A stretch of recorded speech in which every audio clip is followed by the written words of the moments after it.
धर्म प्रेमी सज्जनों तथा आर्य बंधुओं, आप लोगों ने कल तक देखा कि कुरान पर अनर्गल प्रलाप ईसाइयों और बुद्धिस्टों के द्वारा, कई बार मुसलमानों के द्वारा भी किया जा रहा है।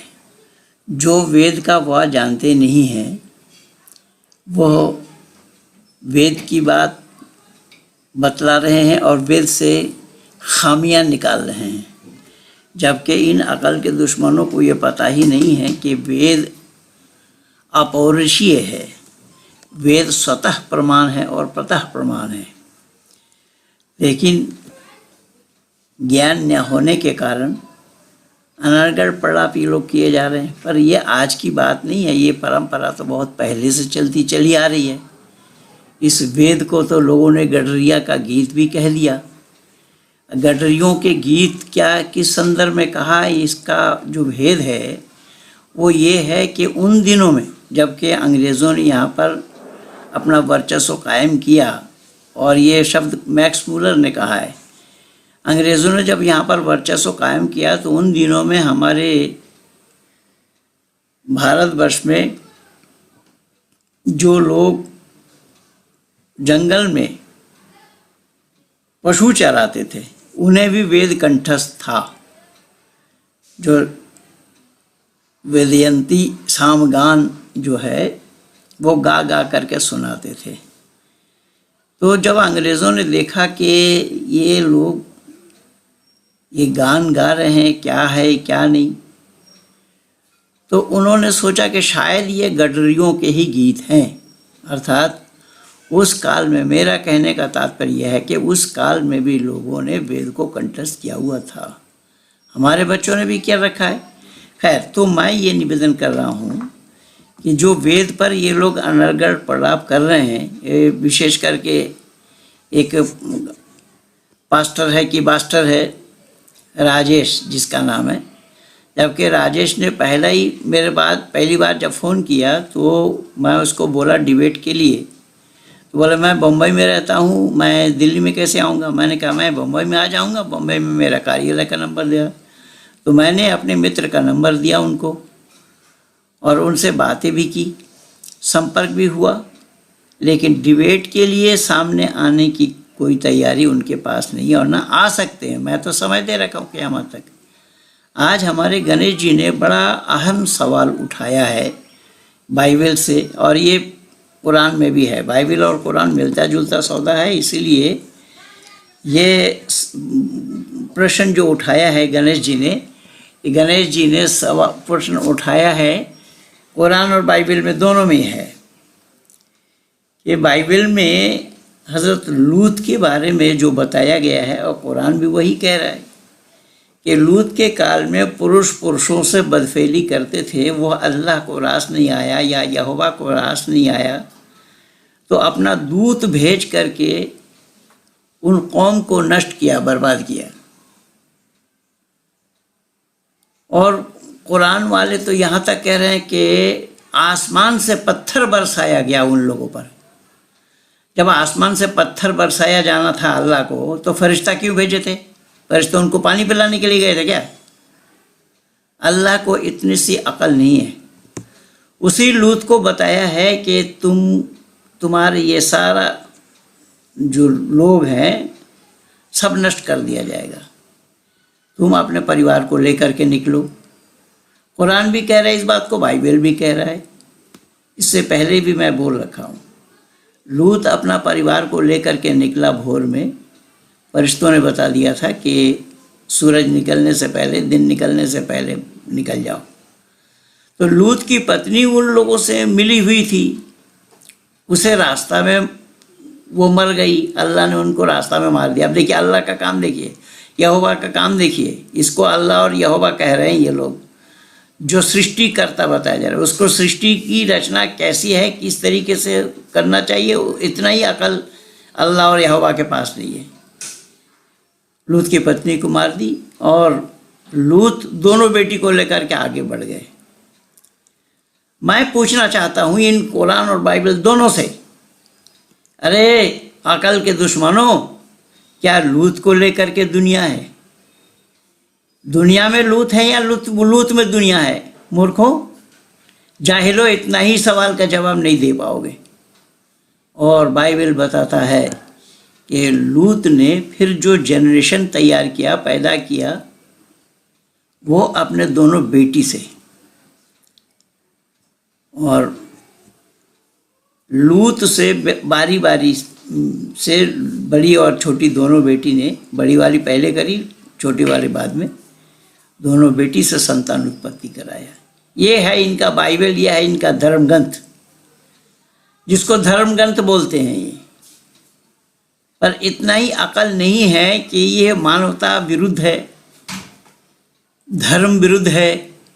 ये धर्म को जानते नहीं, इसीलिए गणेश जी ने धर्म के लक्षण से ही शुरू किया। और यही किस्सा कुरान वालों में भी है, लेकिन कुरान में लूत ने अपने बेटी से संतान उत्पत्ति किया ये नहीं बताया है। लेकिन वहाँ तक तो किस्सा बाइबल और कुरान दोनों का एक है। केवल इतना ही नहीं, आज एक अहम सवाल उठाया गणेश जी ने आदम का। और आदम ये दोनों ही मानते हैं, कुरान और बाइबल दोनों ही मानते हैं। आदम को अल्लाह ने बनाया और मिट्टी से बनाया। मिट्टी यहाँ वहाँ से लाया गया। वहाँ तो कससुल अंबिया में 6 जगह की मिट्टी लाई गई बताया गया। जब आदम का पुतला बनाया, आदम का पुतला बना करके अल्लाह ने उसमें रूह डाली। या अय्युहा रूह उदखुल फी हादिहिल करिया या फी हादिहिल जसद, ये शब्द आया है। तो आदम के अंदर में रूह डाल दिया और आदम जिंदा होकर के छींक मारी, उसको छींक आया। ये सब किस्सा कुरान वालों के पास पा जाएंगे आप। बाइबल में भी यही किस्सा है।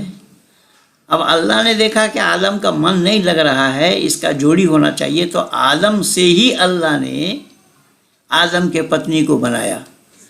अब ये इतने अक्लमंद लोग हैं और ये इतने को अपने को कोई MBBS मुन्ना भाई या और भी जितने भी ज्ञानी विज्ञानी इस्लाम में हुए हैं या बाइबल के मानने वालों में हुए हैं, ईसाइयों में, क्रिश्चियनिटी में हुए हैं, इसीलिए तो इन दोनों को खुली चुनौती दी गई कि आओ, जब मानव बनाने के लिए मिट्टी से ही बनाया जाना संभव है और वहाँ पंचतत्व से ही बनाया गया मानव शरीर को, खैर, तो एक पसली के हड्डी से उसके पत्नी को बनाया जाना क्यों और कैसा संभव हुआ? कुरान और बाइबल दोनों बोले। कुरान के मानने वाले भी बताएं और बाइबल के मानने वाले भी बताएं। तो हड्डी निकालने के लिए कोई ऑपरेशन थिएटर में जाना है कि नहीं है? और जिसका हड्डी निकाला जाएगा उसको मलहम पट्टी की आवश्यकता पड़ेगी या नहीं पड़ेगी? ये सब क्यों और कैसा हुआ? और इन अकल के दुश्मनों को इतना ही सिखाया गया है, पत्थर की लकीर मान रहे हैं इस कुरान और बाइबल को कि अल्लाह की मर्जी है, अल्लाह जो चाहेगा सो होगा। अल्लाह की मर्जी है, जो चाहेगा सो होगा, तो अल्लाह नहीं होगा, वो कोई पागल होगा, मजनू होगा। बनाने के लिए सारा सिस्टमेटिकल ढंग से ही सामान बनता है। इसलिए तो परमात्मा का उपदेश वेद में आया है, पश्य काव्य, मेरी रचना को देखो, मुझे मत देखो, मेरी रचना को देखो। एक घास के पत्ती को लगाया जाना अल्लाह के लिए संभव नहीं है। अगर अल्लाह जो चाहता है सो करता है, जो दिखाता है। तो हज़रत मोहम्मद साहब को जो 27 लड़ाइयाँ लड़नी पड़ी, उन लड़ाइयों में तो उन्होंने अपना दांत भी तोड़वा लिया। कहाँ था अल्लाह? कहाँ है अल्लाह? दांत नहीं लगवा पाए। उसी आदम को ही देखिए, जब आदम के साथ ये सारा हुआ तो अल्लाह ने फल खाने के लिए आदम को मना किया था, उसी फल को खाया आदम ने। तो अल्लाह जो चाहता है सो करता है। अगर तो अल्लाह सीधा क्यों नहीं करा पाए आदम के सामने में शैतान को? आदम को फल खाने के लिए मना किया था, वो क्यों खाया? अल्लाह जो चाहता है, जो चाहा ही था, अल्लाह ने आदेश दिया था, हुक्म दिया था, नहीं रोक पाए। इसीलिए कोरा झूठ है, ये बकवास है। अल्लाह जो चाहता है सो करता है। अल्लाह कुछ भी नहीं कर सकता। अल्लाह कुछ भी कर सकता होता तो मोहम्मद का दांत भी लगा देते। अब अल्लाह को पता भी नहीं लगा जब ये लोग फल खाए तो पता भी नहीं लगा। अल्लाह को जब पता लगा तो ये देखने के लिए आए उसी जन्नत में, हेवन में। आवाज़ लगाए, आदम तुम कहाँ हो? और वहाँ लुका छुपी खेल रहा है, ये पेड़ के आड़ में जाकर के आई एम हेयर बता रहा है, लुका छुपी खेल रहा है अल्लाह और आदम। तो अल्लाह ने बोला मैंने मना नहीं किया था कि जो तुमको खाने के लिए दिया क्या वो पर्याप्त नहीं था? ये इब्ने कसीर में यही सारी बात लिखी हुई है। यहोवा वाले भी मानते हैं इसी को। तो हाँ पर्याप्त तो था, लेकिन आपने जो मेरे जोड़ी को बनाया उसने खाई और उसने मुझे खिला दी। लेकिन अल्लाह को इल्म नहीं है, ये अल्लाह जानते हैं, बताते हैं कि अल्लाह बिल्कुल कोरा झूठ, अल्लाह नहीं जानते। अल्लाह को पता नहीं था बिल्कुल पहले से कि आदम की पत्नी जिसको हवा कहा जा रहा है या ईव कहा जा रहा है वो खिला देगी अपने पति को, या अल्लाह को ज्ञान नहीं था। अल्लाह को ज्ञान होता तो जिस समय खा रहे थे उस समय आकर के रोकते अल्लाह, पर नहीं रोक पाए। और फिर जन्नत में आकर के जब अल्लाह ने देखा ये सब तांडव, तो अल्लाह ने पूछा उससे, आदम से, क्या कैसे खाए? तो इसने खिलाई। तो फिर एक काम करो, निकल जाओ जन्नत से, जन्नत में अब रहना संभव नहीं होगा। अब मेरा सवाल यह है कि जन्नत से अगर आदम और हवा को निकाला अल्लाह ने या यहोवा ने, उसी शरीर में निकाला या शरीर बदला गया? उसी शरीर में निकाला। मैं आज सवाल पूछ रहा हूँ, समग्र इस्लाम और ईसाइयत को चुनौती दे रहा हूँ, एक सवाल का जवाब दे दे। जब जन्नत में रफ़ा हाजत करने की ज़रूरत नहीं है, यानी पेशाब पखाना की ज़रूरत नहीं है, शरीर से निकलने का कोई स्थान नहीं है, निकलने के लिए कोई छिद्र नहीं है, जब उसी शरीर में आदम दुनिया में आए, हवा दुनिया में आए, तो इनकी संतान उत्पत्ति कैसे हुई? ये रफ़ा हाजत करने वाला शरीर कहाँ से हो गया, कैसे हो गया? इसी का जवाब दे करके देखे। कोई मुफ्ती बन रहे हैं, कोई फन्नेखा बन रहे हैं। इन्हीं छोटा छोटा सवालों का जवाब ना तो कुरान वालों के पास है और ना बाइबल वालों के पास है। मैं तो खुली चुनौती दिया हूँ, हमारे बच्चे भी खुली चुनौती दे रहे हैं, आओ ना, कौन जानता है, आओ सामने आओ, सामने आकर के डिबेट करो तो दूध का दूध और पानी का पानी हो जाएगा। इन छोटी छोटी सवालों का जवाब तुम लोगों से दिया जाना संभव नहीं है, और वो सवाल कहीं बाहर से नहीं, वेद से नहीं करेंगे, सवाल उसी कुरान और बाइबल से ही किया जाएगा। इन कुरान और बाइबल के ही सवाल को ही मैं आप लोगों के सामने रखा हूँ। हमारे गणेश जी ने इन्हीं दो बातों को उठाया, लूत को और आदम को। आओ इन्हीं दो बातों का समाधान लेकर के आओ। कौन आ रहा है सामने, और किसने इल्म को जाना है, किसने विद्या को जाना है, किसने सीखा है? इल्म किसके पास है? आलिम कौन है? मुफ्ती यासीर आए या वो सिर आए? कोई सा भी सिर आए, जिस सिर को आना होगा वो आ सकता है, स्वागत है उनका। नासिर आए या सिर वाला आए, बिना सिर वाला हो या सिर वाला हो, जिसको मन करे वो आओ, सामने आओ, पर स्टैम्प पेपर में लिखा पढ़ी करके ही हम डिबेट करेंगे। हार गए तो हम स्वीकार कर लेंगे तुम्हारी मान्यता को, और तुम हार गए तो सत्य सनातन वैदिक धर्म को स्वीकार करना पड़ेगा। खुली चुनौती है, खुला दरबार है। आओ, स्थान भी मैं बता देता हूँ, ग्रेटर नोएडा सूरजपुर आर्य समाज में डिबेट होना है। बार बार फिर पूछना मत कहाँ करोगे, क्या करोगे। डिबेट करने से पहले दिल्ली के 30,000 कोर्ट में के ब्लॉक के 154 नंबर चेम्बर हमारा है। हमारे वकील से वहाँ जा कर के कागज़ बनाए पहले। इसके वशिष्ठ जी नाम है, के 154 नंबर चेम्बर है, जो मेट्रो स्टेशन है 30,000 के, उसी गेट से ही आप घुसेंगे तो राइट हैंड को है के ब्लॉक के 154 नंबर चेम्बर में आकर के कागज़ बनाएं। यही जो शर्तें मैंने बताई हैं, सारा लिखा पढ़ी हो उसमें, और फिर हम आमने सामने बैठ करके डिबेट करें। कुरान वालों से कुरान पर ही सवाल होंगे पहले। ये मत समझना कि वेद से ही, कुरान वाले वेद का क्या जानते हैं, बाइबल वाले वेद का क्या जानते हैं। अगर वेद को जानते होते तो अनर्गल पढ़ा क्यों करते। कुरान और बाइबल वालों से, कुरान और वेद बाइबल से ही बात होगी, कुरान और बाइबल पर ही बात होगी, दूसरे विषय को न छेड़ें। रही बात वेद की, तो वेद की बात जैसा कुरान का समाधान हो जाए, बाइबल का समाधान हो जाए, उस पर वेद पर चर्चा करेंगे। इन्हीं शब्दों के साथ मैं अपने दोनों बच्चों को, जो संदीपन रॉय और गणेश दास, जो आसाम से हैं, बड़ी मेहनत कर रहे हैं, स्वाध्याय कर रहे हैं, परमात्मा की ऐसी अनुकंपा है।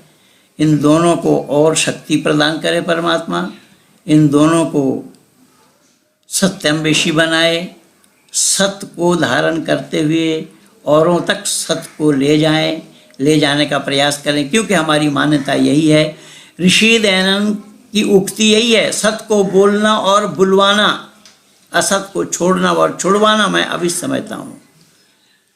हमारा और हमारे बच्चों का भी उद्देश्य यही है, सत्य को बोलना है, औरों से बुलवाना है। औरों से बुलवाना बड़ा कठिन काम है, खुद भी नहीं बोल सकते। आर्य समाजी अगर खुद सत्य बोलते होते तो आज आर्य समाज की ये दशा क्यों होती? आर्य समाज में ये कब्जा वाला प्रकरण क्यों आता, जबकि ईदन नमम से आर्य समाज का काम शुरू होता है। ये मेरा नहीं है, लेकिन यहाँ तो झगड़ा मेरा का ही हो रहा है। आर्य लोग अगर अपनी जिम्मेदारी के साथ जिम्मेदारी को निभाते, फिर ये ईसाई और इस्लाम का बोलबाला या ये भीम आर्मी जो चिल्ला रहे हैं, मूल निवासी चिल्ला रहे हैं, इन सब का बोलबाला होना संभव नहीं था। इसीलिए आइए हम सत्य को धारण करें, असत को त्याग दें, यही मानवता है। सत्य को धारण करते हुए हम मानवता का परिचय दें। इन्हीं शब्दों के साथ आप सब लोगों को बहुत बहुत धन्यवाद। वीडियो अच्छी लगे तो ज़्यादा से ज़्यादा शेयर कीजिए, लाइक कीजिए, सब्सक्राइब कीजिए, आइकन बेल दबाना ना भूलना, जिससे कि हमारा और आपका ये राब्ता कायम रहे। धन्यवाद। नमस्ते सभी दोस्तों को। ओम गुरुजी, आपको भी बहुत बहुत नमस्ते। तो दोस्तों, आज का मेरा जो टॉपिक है वो है धर्म की डेफिनेशन, जो हमारे यहाँ वैदिक संस्कृति में बोला गया है कि धृति क्षमा दमो अस्तयम शोचम इंद्रिय निग्रह धीर विद्या सत्यम आक्रोध दशकम धर्म लक्षणम। दोस्तों, मैं आज ये धर्म के 10 लक्षण इसीलिए गिना रहा हूँ कि हमारे मनु महाराज ने बोला, जिसके अंदर में ये लक्षण पाया जाए, जिस व्यक्ति के अंदर में ये लक्षण हो वो धार्मिक कहलाएगा। कहीं नाम नहीं गिनाया किसी का, जो तुम ईसाइयों में होना चाहिए, मुसलमानों में होना चाहिए, हिंदू में होना चाहिए, नहीं, मानव मात्र के लिए बोला गया है। तो दोस्तों, मैं आज आप लोगों को ये बात इसीलिए बोल रहा हूँ, एक पादरी महोदय है, पास्टर राजेश जी, बहुत दावा ठोकते रहता है। मैं उनसे आज यही बोला, जो धर्म का डेफिनेशन बताओ मुझे ज़रा, क्या है धर्म? अगर तुम्हारे ईसाईयत धर्म है तो उसका डेफिनेशन भी तो होगा। वो गिना नहीं पाया, इसलिए मैं गिना दिया हूँ। अभी दोस्तों देखिए, बात ऐसी है, अगर जहाँ में इतनी गंदी गंदी जिस किताब में बातें आई हो, आप लोग मेरी बात को गलत मत समझिएगा, कहीं हमारे माता जी भी सुन रहे होंगे, हमारा बहन भी सुन रहे होंगे, लेकिन जो है उसको तो बोलना होगा। अभी देखिए, ये बाइबल उत्पत्ति 32वां अध्याय 38वां वचन है। इसमें बोला गया है कि लूत ने अपनी बेटी से संतान उत्पत्ति की। बड़ी बेटी का नाम था मोआब, छोटे का नाम था बेनम्मा। तो इन दोनों से संतान की उत्पत्ति हुई लूत की काल में, जहाँ मरियम मैथुनी सृष्टि में बिना पुरुषों से ही गर्भवती हो गई, वहाँ लूत के काल में यहोवा असमर्थ रहा, पिता की ज़रूरत पड़ गई। इस टॉपिक को, अगर इस बात को आप बाइबल से निकाल भी देंगे तो बाइबल तो पूर्ण नहीं रहेगा। आप जहाँ मान रहे हैं एक ही रिलीजियस है, एक ही धर्म है, वो है बाइबल। आप इसका धर्म का डेफिनेशन भी नहीं गिना पाए। इन सब बातों को निकालो बाइबल से, देखो बाइबल कैसा रहता है, समर्थ कैसे समर्थ होगी। आप लोगों की ये बात निकाल के एक बार दिखाइए, कितना टाइम तक ये बाइबल टिकेगा। मैं तो दावा ठोकता हूँ 50 पेज से ज़्यादा बाइबल में बचेगा नहीं। और देखिए मेरे दोस्तों, ये देखिए उत्पत्ति 2:7, जहाँ आदम को यहोवा ने मिट्टी से बनाया, यहोवा ने आदम को मिट्टी से बनाया और उसकी नाकों में, अपना नाक में यहोवा ने प्राण फूंका, तब जाके आदम कहीं प्राणी बना। तो आदम की पत्नी को भी ऐसे ही बनाना चाहिए था। क्यों? तब उसकी हड्डियाँ की ज़रूरत क्यों पड़ गई आदम की? हम तो यही बोल रहे हैं, जितने हम आर्य भाई हैं, हमारी गुरुजी की कृपा से आज हम यहीं तक बोल पा रहे हैं उन लोगों को। अगर ये बेतुकी बातें तुम निकाल दोगे बाइबल से, पास्टर राजेश जी मेरी बात को ध्यान से सुनिएगा, क्या टॉपिक दिया, और अगर आपके पास जवाब है तो इसका उत्तर दीजिएगा। आप लोग बोलते रहते हैं कि ये उसने लिखा है, इसने लिखा है, तो इसको क्या बाइबल में धर्म ग्रंथ में घुसर के रखोगे? इसको तो निकाल देना चाहिए। क्यों नहीं निकाल रहे हो? अगर उसको निकालोगे तो बाइबल इतना था, ये इतना सा हो जाएगा, बाइबल छोटा हो जाएगा तुम्हारा। दावा कर रहा हूँ मैं, इसको निकाल के दिखाओ यहाँ से।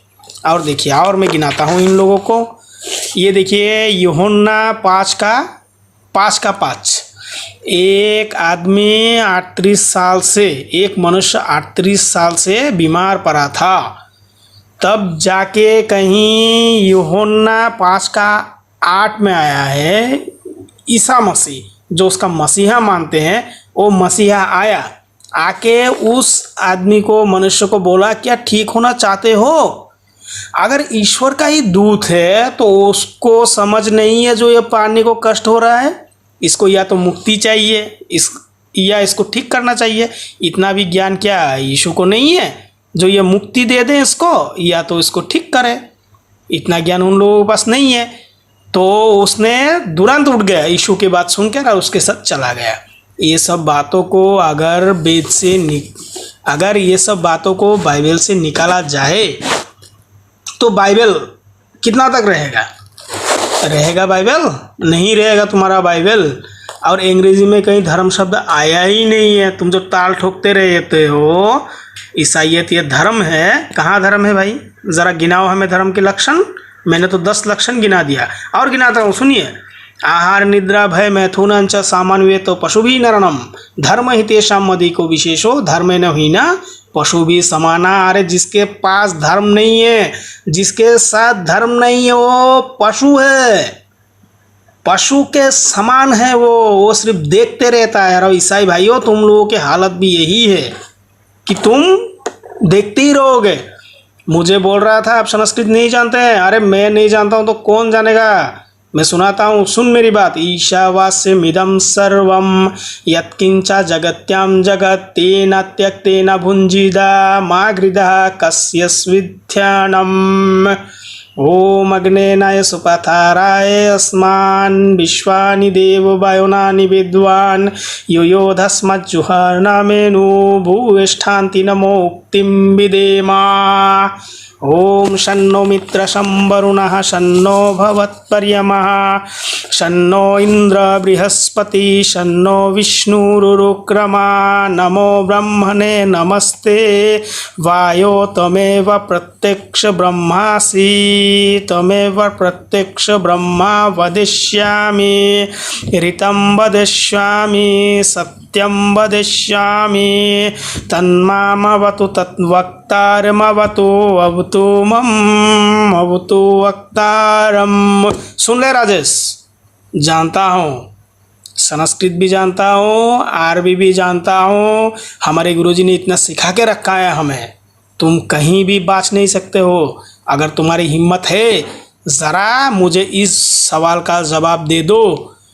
अगर ये सब किसी ने कहा, किसी ने बोला, तुम बाइबल पे इस बातों को तुम बाइबल पे लगा के रखे हो, तो इसको निकालो। मैं दावा करता हूँ तुम्हारा बाइबल इतना सा रहेगा, इतना सा। अगर औकात है, बहुत चिल्पो करते रहते हो ना, मेरे इन सवालों का जवाब दे के दिखाओ। नमस्ते सब भाइयों को, नमस्ते सब दोस्तों को, नमस्ते गुरुजी आपको भी बहुत बहुत नमस्ते। भाइयों, आप लोग विचार करें प्लीज़। हम जितने आर्य भाई हैं, सबका ये कर्तव्य है कि हम सत्य का उजागर करें, हम सत्य का उजागर करें, सत्य के मार्ग पे चले। यही हमारा सबसे बड़ा धर्म है, यही हमारा धर्म है। मानव मात्र का जो एक धर्म है, उसमें अगर कमी लाई है, उसमें उसको अगर खंडन किया है, तो ये ईसाइयों ने किया है और मुसलमानों ने किया है। नमस्ते सभी दोस्तों को।